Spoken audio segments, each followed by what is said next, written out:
Plinth beam RCC से बना एक हॉरिजॉन्टल बीम होता है जो किसी बिल्डिंग के वेट को कॉलमों की हेल्प से फाउंडेशन में ट्रांसफर करता है। प्लिंथ बीम फाउंडेशन एलिमेंट के साथ कनेक्ट होकर उसकी स्टेबिलिटी को बढ़ाता है और लोड को फाउंडेशन में इक्वली ट्रांसफर करके स्ट्रक्चर को डैमेज होने से रोकता है।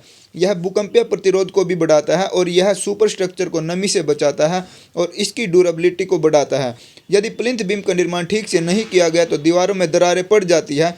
बाढ़ वाले क्षेत्रों में दीवारों के कमजोर होने और गिरने से रोकने के लिए प्लिंथ बीम का निर्माण आवश्यक है। यदि आपको जानकारी अच्छी लगी तो please like, subscribe and follow जरूर करें। Thank you.